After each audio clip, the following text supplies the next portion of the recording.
Good afternoon. My name is Allison Kaplan. I'm Director of Education at the National First Ladies Library, located at the National First Ladies Historic Site in Canton, Ohio. If you're just joining us, or if you've been waiting here for a while, you might have seen some of our upcoming programs and activities. I wanted to mention that we have a new exhibition open at the National First Ladies Historic Site, curated by the National First Ladies Library, that is dedicated to celebrating the Nancy Reagan centennial of this past year. It features dresses and artifacts, including original clothing from the Reagan Library and the Reagan Ranch. So we are very excited to have that on view. It will be up for the next year, and we will have lots of programming related to it as well. The first of which kicked off last night with our book club, reading Karen Tumulty's book about Nancy. And if you weren't able to join us, don't worry, we have a new pick up on the screen right now. The Daughters of Yalta is our next pick. And all of our past programs that are in Zoom webinar are featured on our YouTube page. So if there's a legacy lecture that you missed, or if you're tuning into this program late and you want to share it with a friend, please go to our YouTube page. You'll find lots of really great resources, from lectures to cooking to firsthand interpretation, to amazing speakers that have served at the White House. So I want to encourage you to join us for that, as well as our upcoming curator series talk, which should be wonderful as well. And then I want to tell you a little bit about this program. So I will stop sharing my screen right now. If you have joined us through the past year for our film discussion, we've kind of gone back and forth from a book club with a face-to-face discussion style format for our films to having someone who has either directed the film, has a direct connection to the film, or has some interesting perspective and interpretation.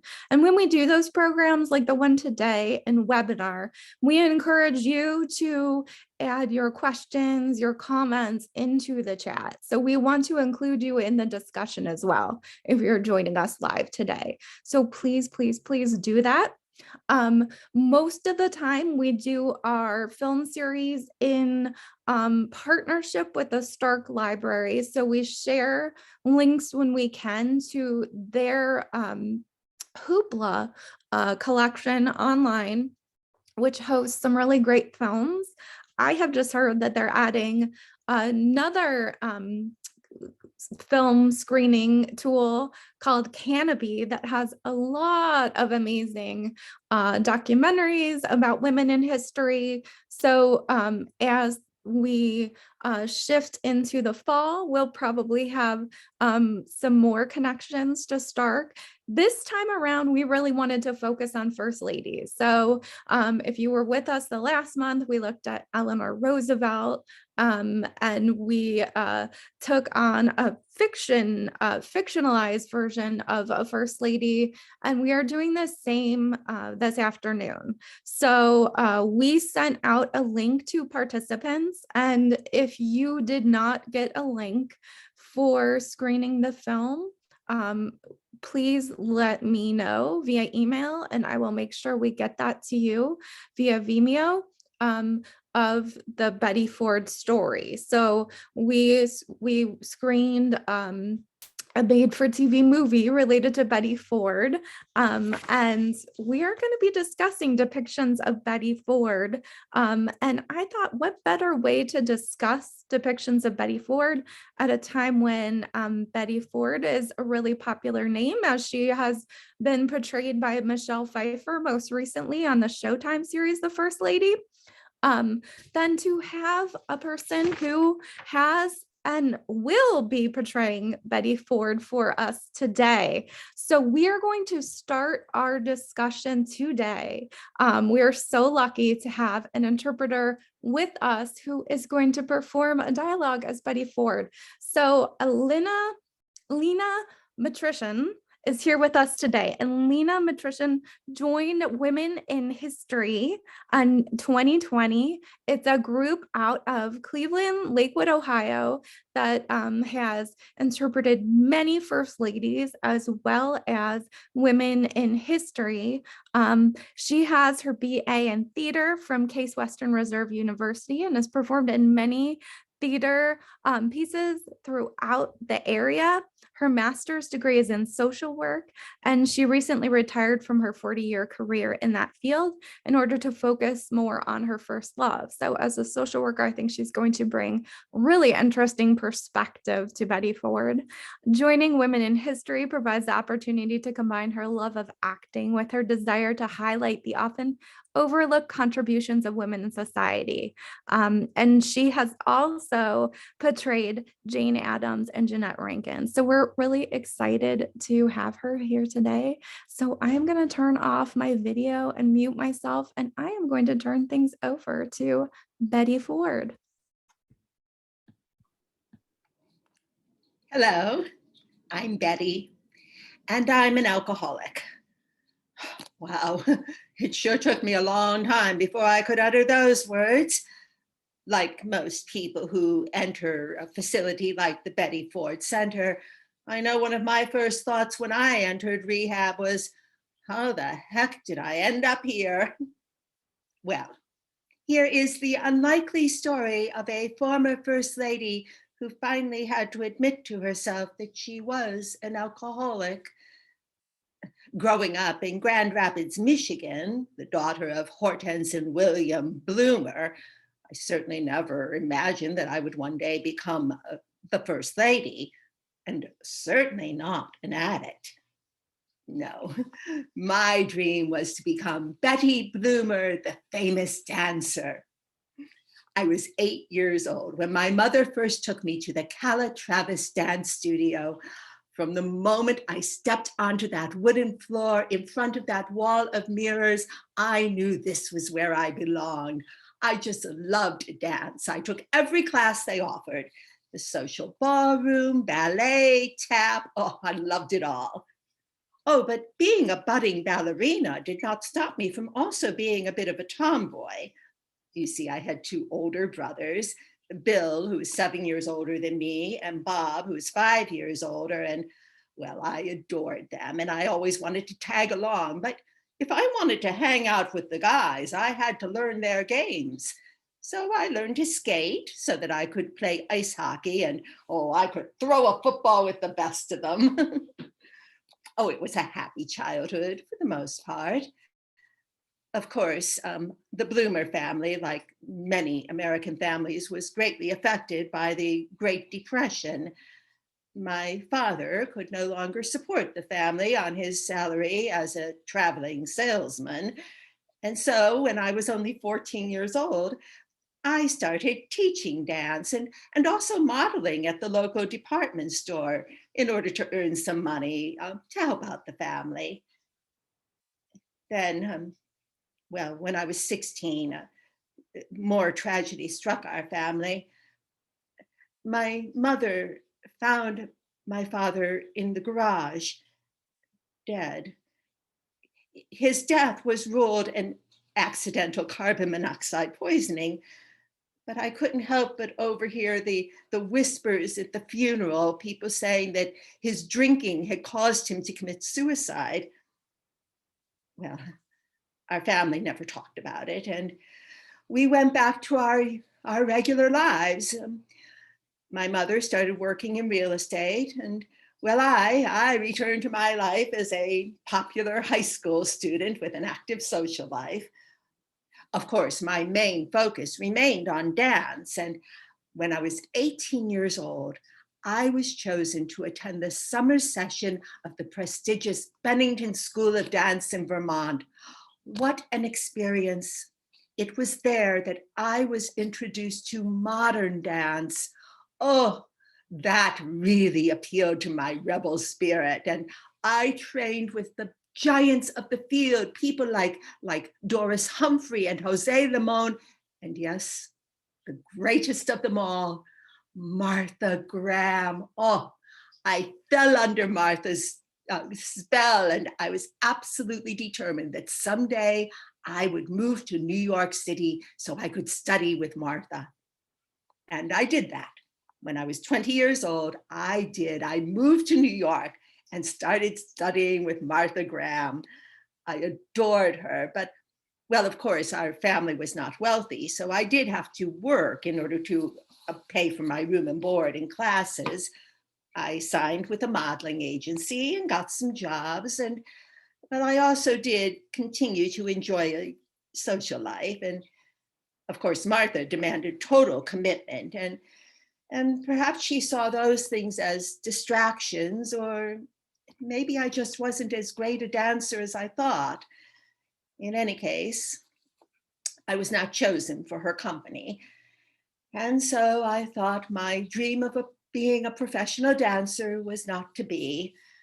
I tucked my tail between my legs and went back to Grand Rapids, where I continued working and teaching dance and modeling.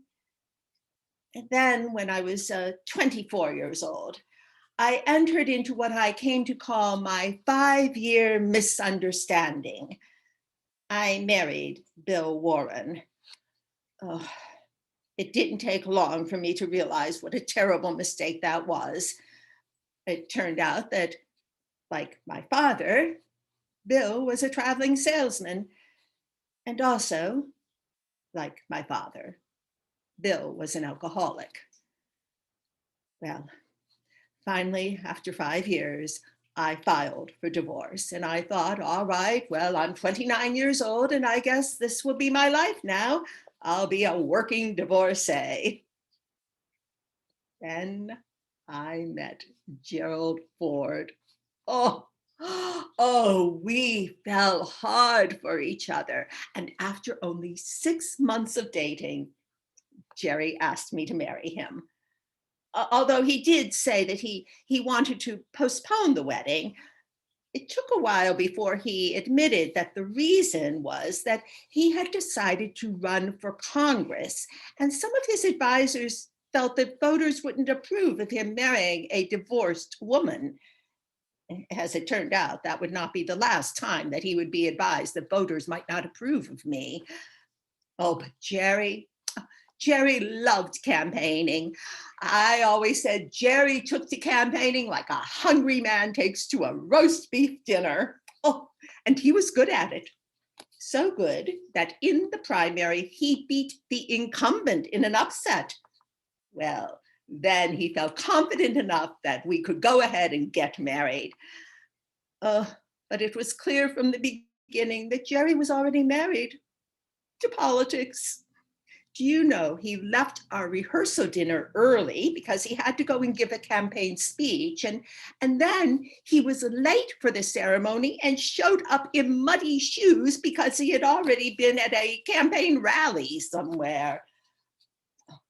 Oh, but what a romantic honeymoon we had.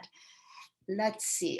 First, we attended the football game, the University of Michigan. That was Jerry's alma mater, where he had played on the football team.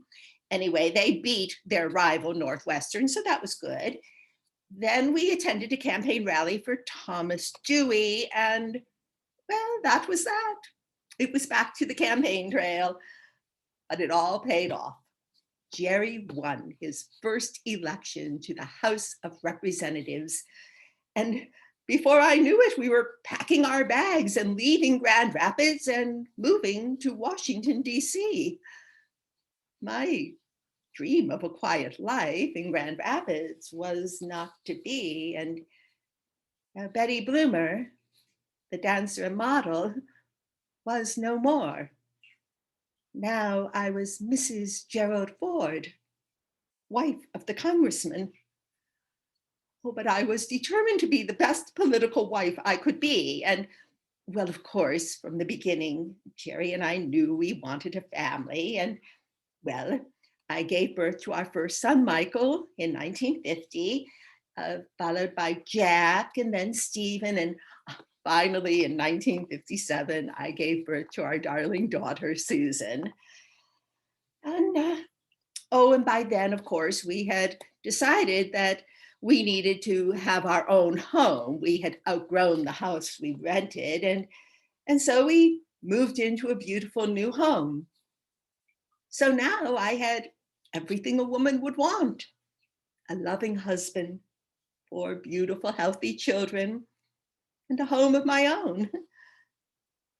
So, why, you might ask, did I feel the need for a nightcap every evening in order to unwind? And, well, truth be told, not just a nightcap.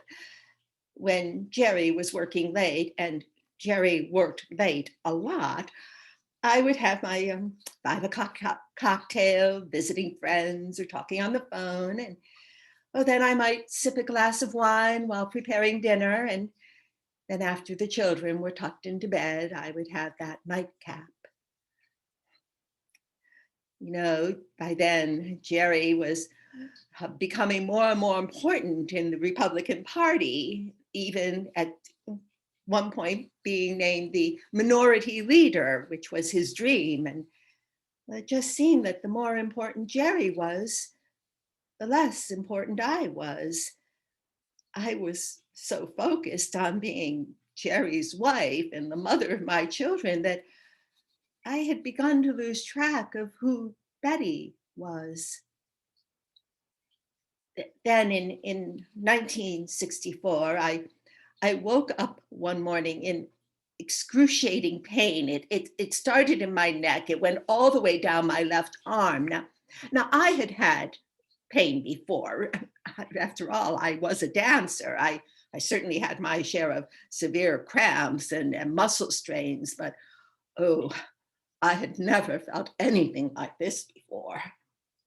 The, the doctors diagnosed a pinched nerve. Well, that sounds like such a little thing, doesn't it? It's just a pinch. But it was awful. They determined that surgery was not an option, and so they prescribed painkillers that they suggested I take around the clock.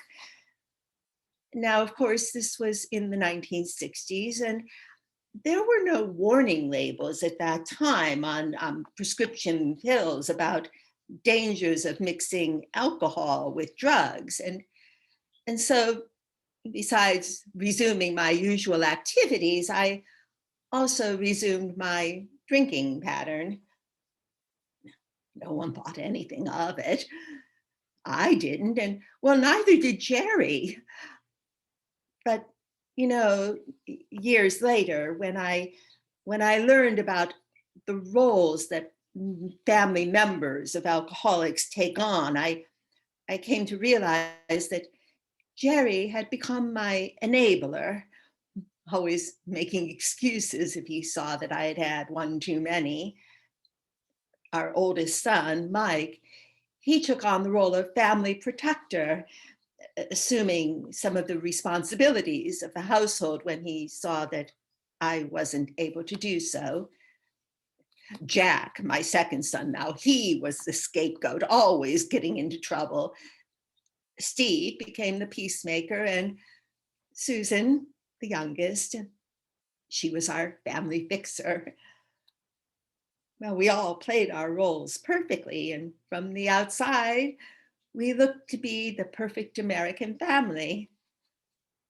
And life went on, but then in 1972, Jerry and I started talking about our future. I had grown weary of life in Washington, and well, we agreed that he would run for Congress one more time in 1974. He would serve out the next 2 years, his term in office, and then he would retire in 1977. After 24 years as a congressional wife, I was eager to leave Washington. But you know what they say about best laid plans. Perhaps you remember what was going on in the country at that time. let's see, Richard Nixon was president. His vice president was a man named Spiro Agnew. And the word Watergate was starting to appear in the newspapers. Then in 1973, Spiro Agnew had to resign in disgrace due to scandal. And who did Nixon choose as his vice president but my Jerry?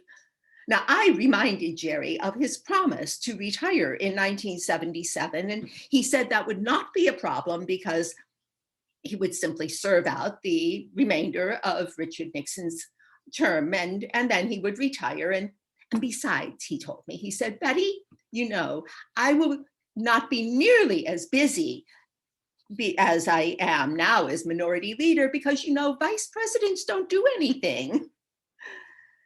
And so Jerry became the vice president, and I became known as the second lady. I was even interviewed by the journalist Barbara Walters with the understanding that she would not ask me any political questions, but well, one of the first questions she did ask me was my opinion of the recent Supreme Court decision about abortion, the Roe versus Wade decision. Now, I have never been one to hold back, and well, I didn't do so then either. I just blurted out that I agreed with the Supreme Court. I said it is time to take abortion out of the back alleys and put it back in the hospitals where it belongs. I didn't worry about how my comments would play to the public because, after all, Jerry would be retiring soon. Well, you all know what happened then. Richard Nixon was forced to resign, and my Jerry became president. Many people remember some of the words he spoke in his speech the day he was inaugurated when he said, "My fellow Americans, our long national nightmare is over." I remember other words he spoke when he said, "I am indebted to no man and to only one woman, my dear wife, Betty, as I take on this difficult job." Well, the nation's nightmare might have been over, but I felt that mine was just beginning. I always thought that that day, August 9th, 1974, was one of the saddest in my life. You know, there is no job description for First Lady. I thought, well, I'll move into the White House, I'll do the best I can, and if they don't like it, well, they can kick me out, but they can't stop me from being myself. I went on, and you know, it was interesting because after years of living in Jerry's shadow, suddenly people were asking my opinion about things. And well, I spoke out as I felt I should. After years of living in Jerry's shadow, I thought now I have a voice and I want to use it for things I cared about, particularly the passage of the Equal Rights Amendment. But as it turned out, I had only been First Lady for 9 months when I faced a more personal challenge. I was diagnosed with breast cancer, and as was the common treatment at that time, I underwent a radical mastectomy.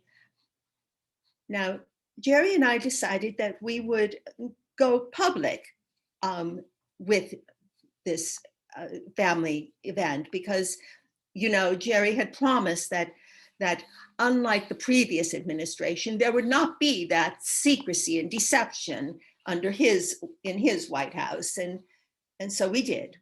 We went public, even though it was a time when people did not talk openly about breast cancer. But it turned out that the American public were so amazingly supportive, and I got thousands and thousands of letters of support. And I learned that women were showing up at their doctor's offices wanting to be screened for breast cancer. It seemed like the shame and the stigma of the disease had had somehow been erased. I guess people thought, well, if the First Lady could have breast cancer, so could I. Do you know that the American Cancer Society even said that my revelation might have saved lives? Well, once my life was no longer in danger, I experienced some of the same feelings that I'm sure other women experience when they have had that kind of disfiguring surgery. Oh, I was not worried that Jerry was going to love me any less, but I was worried about whether I'd be able to wear the kind of gowns I loved. I had to, so many occasions where I had to dress up in elegant gowns. But Jerry, do you know what Jerry said to me? He said, "Oh, don't worry about it, Bets. If you can't wear them cut low in the front, wear them cut low in the back." Oh, that's my Jerry. So I went back to being the First Lady. And well, as you remember, I had never planned on being First Lady. And I had made Jerry promise that he would retire in 1977. But as the time approached when he would decide if he would run for re-election, I realized that I believed he was the best man for the job, and it would be selfish of me to hold him to that promise. And so he did run for re-election.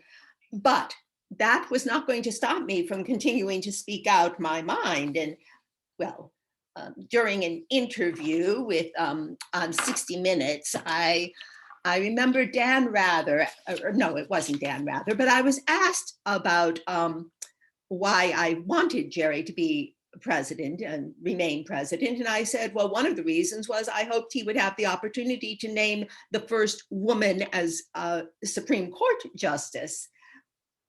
Oh, but people were asking me all kinds of questions. They wanted to know my opinion about premarital sex and about marijuana.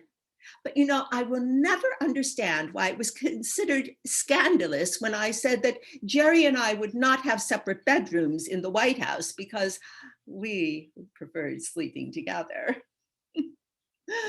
Oh, it just seemed sometimes that everything I said was fodder for controversy. But oh, I gave a speech in Cleveland, Ohio, where I really focused on my concern about how women are treated in our country, and particularly the issue of equal pay for equal work. I also talked about how important it was to respect women for whatever choices they made, whether they were wives and mothers or whether they were working people, and that whatever, they still had their voice. I said, now, why should my husband's job or yours stop you from speaking out? Being ladylike does not require silence.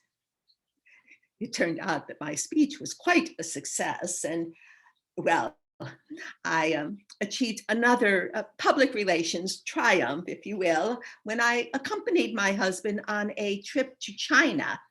When he was off doing official visit, I visited the dance school in Beijing. And well, when the students asked if I wanted to learn one of their traditional dancers, oh, that Betty Bloomer just kicked off her shoes and danced right along with them. I actually had become quite popular by then. And well, I took on a major role in campaigning for Jerry. Of course, campaigning is very stressful and difficult, and it exacerbated the chronic pain I still had from that pinched nerve I told you about. But fortunately, I always had my little box of pills to keep me going. And well, as I said, I was quite popular. I would even see people at campaign rallies wearing buttons that said, "Vote for Betty's husband." And well, Jerry did win the nomination of the Republican Party in spite of a challenge from Ronald Reagan. And then the campaign continued. The Democrats, of course, had nominated Jimmy Carter. Well, you all know how that turned out. I will always believe that the only reason that Jerry lost the election was because he had made the very difficult decision to pardon Richard Nixon. It was a bitter defeat, but I suppose you could say I got what I had asked for. It was 1977 and Jerry was retiring. After leaving the White House, Jerry and I moved to Rancho Mirage, California. Oh, I had so looked forward to getting back to a normal life with Jerry. Not that we had ever had that before, but again, things just didn't work out as I thought they would. It turns out that even one-term presidents are in demand, and he was often called off to give speeches and work on campaigns, and the golf outings. The children, of course, were all grown and had their own lives, and so I often found myself there in our home at Rancho Mirage, alone, still in pain, still relying on my box of pills and my evening cocktails and my afternoon cocktails. There were many days when I would just stay in my pink house coat and never even get dressed. It was all starting to take its toll, and sometimes I felt like I was in a bit of a fog. It apparently was becoming obvious to even other people that I had a problem. I remember I received a letter from a woman who had seen me on television. I had been asked to narrate a production of The Nutcracker. And well, this woman said she had seen me and she had noticed how my speech was slurred at times and that I seemed to lose focus and I had difficulty holding my eyes open, but she said she understood completely because she herself had a drug dependency. A drug dependency? How dare she? I tore up the letter. I certainly did not have a drug dependency. I was taking prescribed medications, although there were times, of course, that I perhaps adjusted the prescription somewhat. I mean, if one pill is good, then two must be better, right? And well, you combine that with a little bit of vodka and I would enter a wonderful fuzzy place where everything was just fine. But of course it wasn't fine. And then came that terrible day in April, on April Fool's Day, when my family showed up at our house and confronted me in what I later learned was called an intervention. For 2 hours, they told me all the ways that I had hurt them over the years. Finally, I had to give in and agree to go into rehab after first going through a detoxification program. Well, as in the past, Jerry and I decided to go public with what I was going through, although we only said that I was in treatment for dependency on prescription drugs. I did not acknowledge at that time that I was an alcoholic. I hadn't even acknowledged that to myself. After all, I had nothing in common with the drunks you saw on the street. Of course, I later learned that alcoholism can happen to anybody, and in fact, I had a predisposition to the disease since my father was also an alcoholic.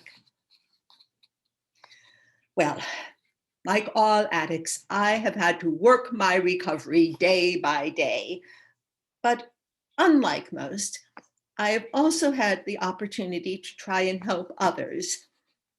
with a dear friend, Leonard Firestone, who is also a recovering alcoholic, we established the Betty Ford Center. It was established with the idea of providing comprehensive, low-cost treatment for people with substance abuse, with a particular focus on women. Now, of course, over the years, a number of celebrities came to the Betty Ford Center for treatment. And well, who would guess that my name became almost synonymous with rehabilitation? You would read about this or that celebrity going to Betty Ford, and everyone knew what that meant. As time went on, I continued to use my celebrity, if you will, for other causes. In the 1980s, Elizabeth Taylor, we had come to know each other when she, in fact, came to the Betty Ford Center for treatment of her own substance abuse issues. And well, she had become one of the first celebrities to become an activist when it came to the terrible AIDS epidemic.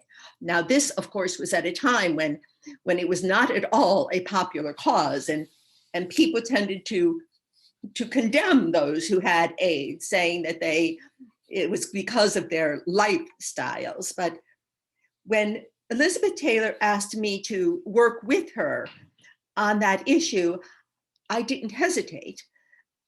Remember, I had been a dancer, and I knew how terribly the dance community was hit by that dreadful disease.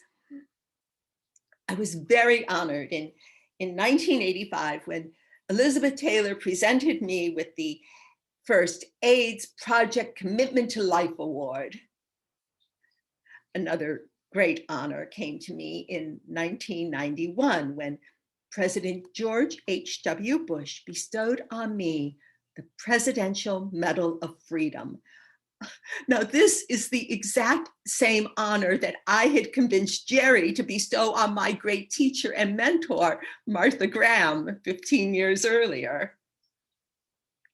And then, in 1994, the Congressional Gold Medal was presented jointly to Jerry and me. I will always remember, well, I remember them because I wrote it down in my journal, the words that President Bill Clinton said when he presented me with that award. I will read what he said.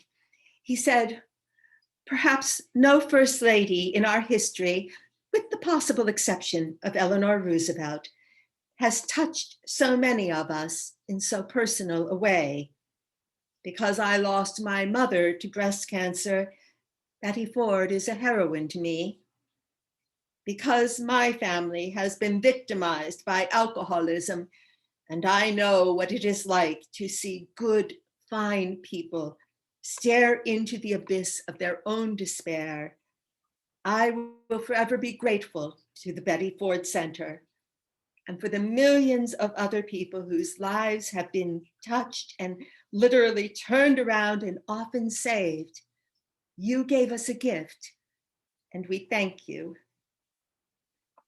Well, for my part, I am forever grateful that I was able to share that day with my dear Jerry. And as the years went on, we continued to share days together, less memorable to others perhaps, but still so precious to us. You see, by then, we were perfectly happy to just sit next to each other, holding hands, watching television. But by 2006, Jerry had suffered a series of strokes and had been diagnosed with congestive heart failure. I was still sitting next to him, holding his hand, when he took his last breath on December 26th. You know, I always believed that Jerry waited until that day because he knew how special the Christmas holiday was to our family, and he didn't want to ruin it. Life has been difficult since I lost Jerry. I have often questioned why I am still here when all I want is to be with my boyfriend. But, well, here I am. And that is the story of how I came to be before you today to say, hello, I'm Betty, and I'm an alcoholic. Thank you. Thank you so much, Lynna. That was amazing. It was really great. And we're so happy to have you here. And I wanted to encourage anyone who has questions to please put them in the chat. And I want to start the discussion by asking you, what motivated you to interpret Betty? Interestingly enough, it really was because I knew that she was a Martha Graham. She had trained with Martha Graham, and I have a great love of dance. And so I felt that connection with her. I also knew that even though she was married to a Republican, she had a lot of very progressive ideas, and she wasn't afraid to express those ideas. And, of course, I knew about the Betty Ford Center, but I was really interested in some of the other things that she had accomplished, and how she, in this presentation, I had to cut out certain things, and for that matter, in the full presentation, I had to cut out so much. But she was one of the first people who talked about going to see a psychiatrist. And she, of course, was one of the first to talk openly about breast cancer at a time when it was considered a sort of shameful disease. She talked about, sleeping with her husband, and as if that's a scandalous thing, but at the time it was like, oh my gosh. And when she was asked about marijuana and premarital sex, she said, well, it wouldn't surprise me if my children did both of those things. So she just was so forthright in her opinions. And then the love story that between she and Jerry, it was really quite touching that he always supported her. He, when his advisors tried to tell him, you gotta shut her up, he was like, I married Betty, and I can't change her, so you try, but I'm not going to. So yeah, so that was, as I did more and more research, I just found her more and more fascinating as well. And in a lot of ways, it makes sense that she's being revisited now, because there are so many things that seem very contemporary about her, with Roe v. Wade being up in the air, with prescription medications being an issue, mental health, our constant discussion of the Equal Rights Amendment. In some ways, she feels very contemporary. But as a first lady, she's kind of an outlier too, because she is one of the few first ladies, whether they're coming from the Democratic Party or Republican Party, who really stood out from her husband and took her own personal stance.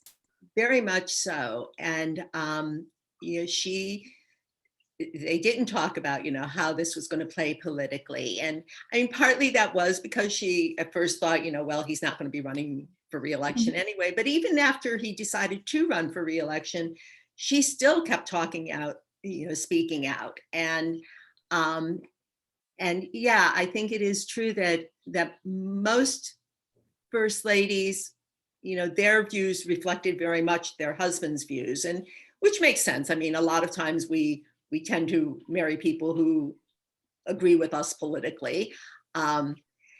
But of course, nowadays, I think Gerald Ford would not be considered too much of a Republican. He was probably way too moderate to fit into the current party. But yeah, they didn't talk about it ahead of time. She didn't say, well, I'm going to say this about Roe v. Wade. I'm going to say this about the ERA. I'm going to say this about, she just did it. So there's a lot of questions and discussion in our chat here about the TV movie and the Showtime interpretation of Betty Ford, how accurate do you think they are to her story? Um, it seemed fairly accurate. There were certain things I know in the TV movie when the day of the when she broke down and started packing her bags. My my research indicated that it was her second son Jack who just was starting to get on her nerves. That movie showed that it was Stephen playing the music loud, but Jack was sort of the troublemaker in the family and the one that she said always, pushed her buttons. And so, she did just started screaming and packing her bags. And her oldest son, Mike, did get in touch with Clara. And I didn't in this presentation talk about Clara, but Clara was a very important part of their family and remains so. And she was even part of the intervention that happened when the family did confront Betty with her drinking. There's a great comment here about you really did an amazing job of breaking down the family roles. The TV movie that we watched really focused a lot on Susan, that she was going to be the one who was responsible for Betty, that she needed to take care of Betty. But you really broke down the whole family. So the question here is, what type of research did you use for that information? How did you approach Betty from a research point of view? But Betty wrote a couple of memoirs, and I did review those, but primarily this is the book that I used for my research. Betty Ford, First Lady, Women's Advocate, Survivor, Trailblazer by Lisa McCubbin. And it's a very comprehensive book. And I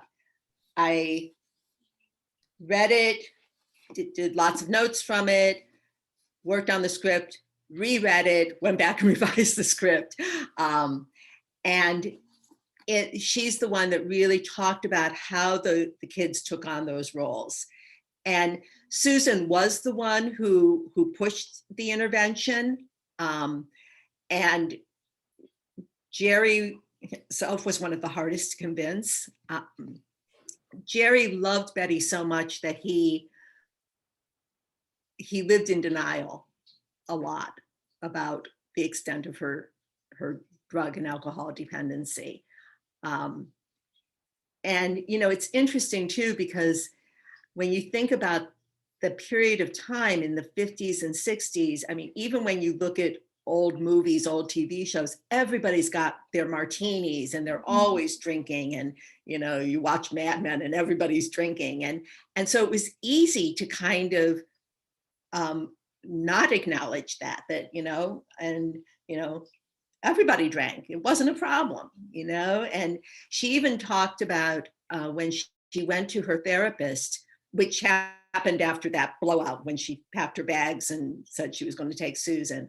That was when she started seeing the psychiatrist. And she said, she never talked to the psychiatrist about her drinking because it wasn't a problem. Mm-hmm. So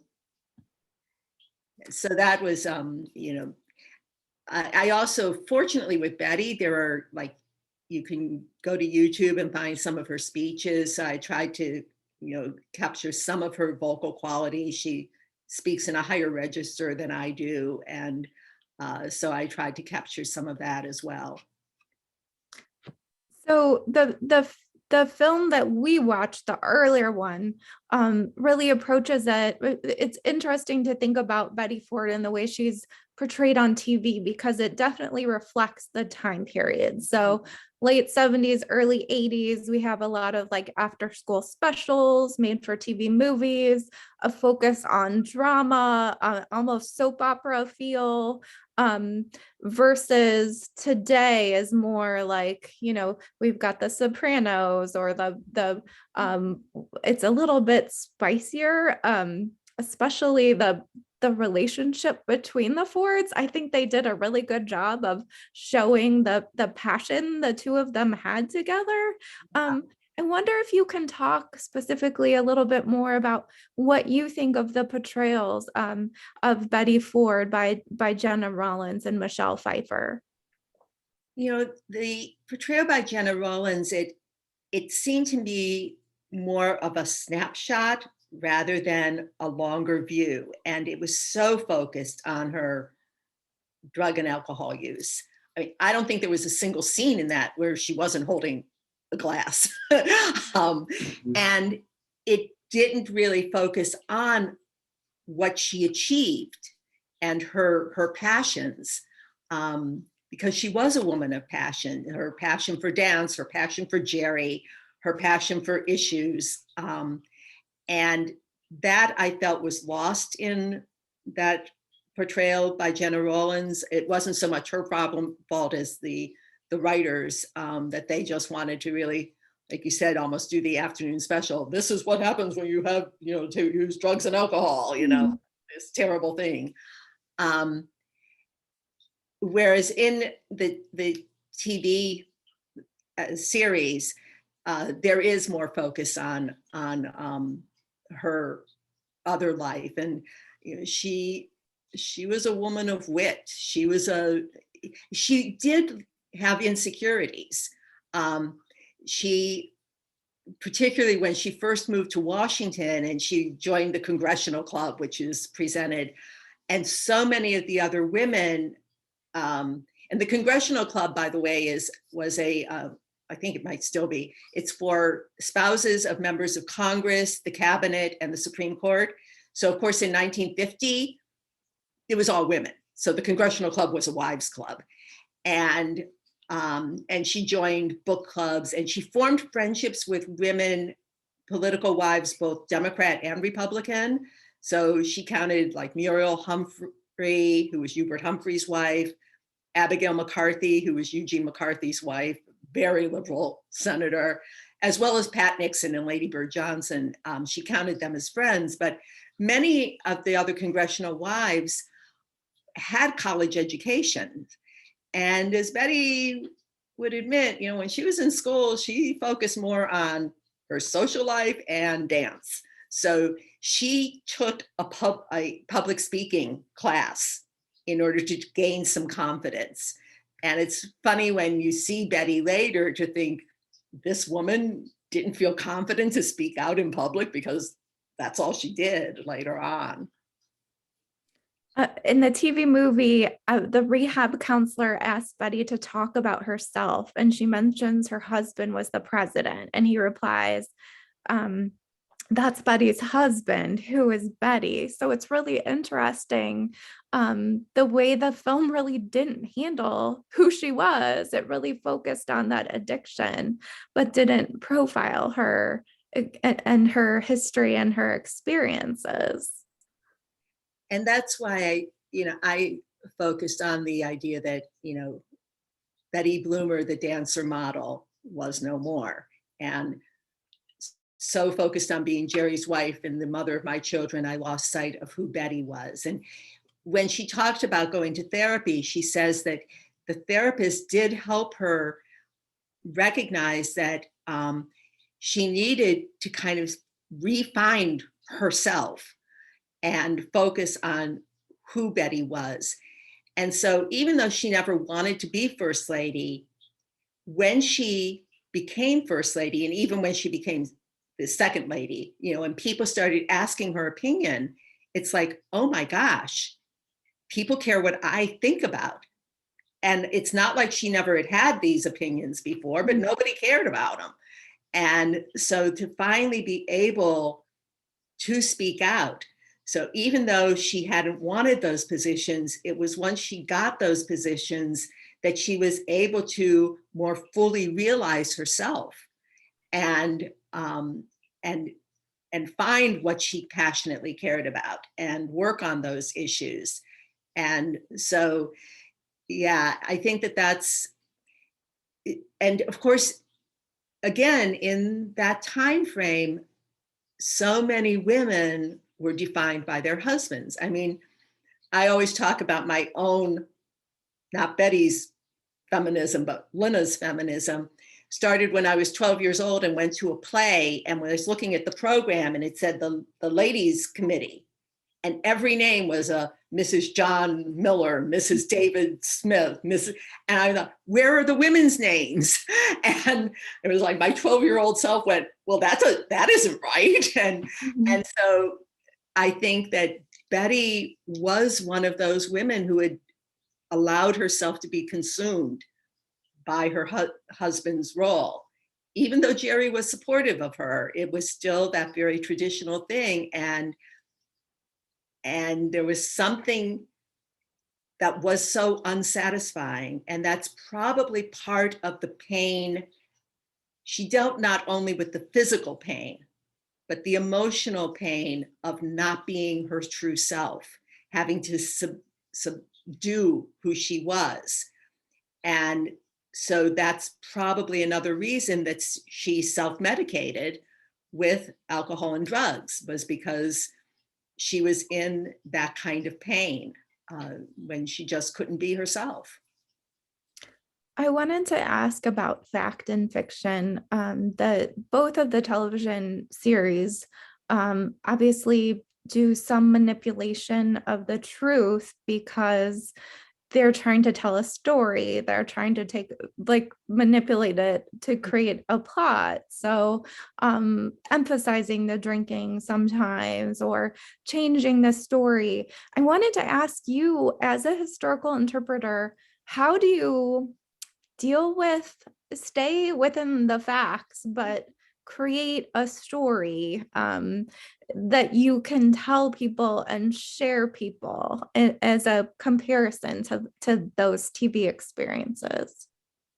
Well, of course, the research is very important, and I try to use, whenever I can, direct quotes. Mhm.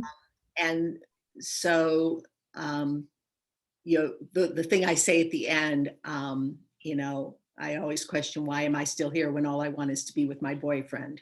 That's a direct quote. Some of the other things that she says are direct quotes. So I try to use as many of those as I can, partly for the veracity, but also because that's how you get the voice of the actual person. So the thing, and actually one of, I think it was the TV thing, quoted to the thing about, well, I'll move to the White House and I'll, do the best I can. And if they don't like it, they can kick me out. That's a direct quote, which I was like, oh, I say that in my presentation too. So that is one of the things I try to do, and to really try and make it as, obviously some of the dialogue, I'm speaking in first person, and so a lot of this is not, her words, but it is, I try to stick as close as I can to what I learned from the research. As someone with an interest in dance and a connection to Betty through dance, I wondered if you move around when you're not chained to the computer and Zoom. I keep thinking of that great photograph of Betty on top of the table in the cabinet room, because it's so much her asserting her personality as a dancer and a person in that White House. Well, I know one of the things I do when I do the presentation, when I talk about, the Calatrava Dance Studio, and I say I took every class, and I did social ballroom, ballet, tap, and I do little of each of those forms of dance, just to kind of show how she would do those dances. And try to indicate, like kicking off her shoes when she did with the Chinese dancers, learning the Chinese dancers. So, and yeah, I certainly, when I'm performing with an audience, I try to involve the audience, particularly with things like, perhaps you remember what was going on back then, now, of course, with younger audiences, they wouldn't know that, but with older audiences, and hopefully younger audiences who know history, know that, in 1973, this is what happened, you know. So, but yes, I think there is a physicality to her, and which is nice. One thing that I did notice with the particularly Michelle Pfeiffer's performance, they incorporated her dancing, always with a drink in her hand, but at least she was dancing in those. So that was nice to see that they did that focus as well. Is there anything that you feel like is missing from those portrayals? Any incident? I know you and I have talked about the assassination attempt something that doesn't make it in. And for other first ladies like Nancy Reagan, that's such an essential event to her psychologically and to her as first lady. So it seems interesting how with Betty that's really glossed over. Can you talk about that or other events you feel like we're missing? Well, you know, it's interesting because I think I told you that I don't even talk about that in Mm, my presentation. And when I thought about that, I went back and looked in the books again, and I realized there was like 2 pages dedicated to that. And possibly because he was not injured in either of the attempts. mhm, Obviously, Ronald Reagan seriously was, and the press secretary, you know, was horribly injured. It was, you know, hit closer to home. Um, but I'm sure that, you know, that added to why she hadn't wanted to be first lady. You know, I don't think the thought of him being the victim of an assassination attempt ever crossed her mind until it actually happened. Um, but, you know, when you're trying to pull a whole fascinating life into a 45, you know, in this case, a 20-minute presentation, in my full presentation, about a 45, 50-minute presentation, there's, you have to pick and choose. And I guess because I wanted to really focus on her achievements and who Betty is more than who Jerry's first lady is, maybe that's why I didn't mhm, incorporate that as much. Um, I don't really even talk a whole lot about her role as a mother. Um, and it's true that actually Clara, they called her their second mother because she, you know, Betty was busy being a, you know, congressional wife and had a lot of activities, so she needed Clara to try and help manage things. And without Clara, the family would have fallen apart, I think, long before, because Betty clearly wasn't able to juggle all of that. thank you. It has been fascinating to see you perform as Betty and discuss these other film interpretations. I wondered if people wanted to connect with you or see you or hire you to perform as Betty or one of the other women portray, how can they reach out to you? And is there any other First Lady that you've ever thought about portraying? Um, Certainly go to the Women in History Ohio website. That gives, you'll see the calendar of events. Some of them are not public, some of them are. Also, if people are with any kind of a group, whether, you know, you're involved with your local League of Women Voters or have a church group or a community group or a library that you think would be good for a presentation, reach out. If you go to the website, it'll tell you how to contact the person who coordinates all of that, our Ruth, and you can, you know, see where we are performing and maybe give us other opportunities to perform. Like everybody else, COVID hit us very hard, and so we're hoping to build up more and more performance opportunities as time goes on. In terms of other first ladies, I haven't really thought about other first ladies. I do also, Carrie Chapman Catt is somebody that I've worked on. We had built a lot of suffragist performances for the 2020 season, which then of course didn't happen for obvious reasons. So I am hoping to develop Lillian Hellman, because I have a great interest not only in her as a playwright, but also because of the whole McCarthy era, the Blacklist era and everything. I think that's a fascinating time. I have a tremendous interest in the Supreme Court, so Sandra Day O'Connor would be somebody I would be very interested in. And we do have somebody now who is portraying Ruth Bader Ginsburg, which is very exciting. And I've also started portraying Bella Abzug, who was a firebrand congresswoman and a feminist, and also very active in the Equal Rights Amendment and everything. So she's a lot of fun to perform because she is much bigger personality than Betty. She's big and bold with a brash voice. Betty's voice was very refined. So it's fun to kind of find these other people. So, but if people have particular first ladies that they would like to see us portray, you can see which first ladies are in our repertoire now. But if there is somebody that you are interested in and you don't see in our repertoire, make a suggestion. We'd be very happy to look at, other first ladies that, we talked a little bit about. Edith Wilson is somebody, Abigail Adams is somebody that would be interesting. It might be interesting. I don't know how much research there would be on Thomas Jefferson's wife, but it'd be interesting to see if she kind of knew what was going on with Sally Hemings. So, kind of exploring some of those other first ladies that we don't know as much about. I'm curious about Mamie Eisenhower. I'd like to see a Mamie interpretation.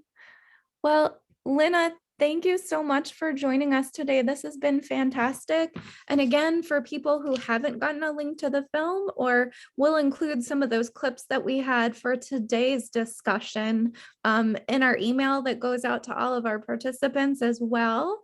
And that will include a YouTube link to our discussion today. So if you didn't catch the whole thing, you can, or you can share it with someone else who is a Betty Ford fan like we all are. So thank you so much for joining us, and please connect with the National First Ladies Library and Women in History on Facebook and social media, and we hope to see you at our next event. Thank you. This has been fantastic. Thank you. Bye. Have a good day.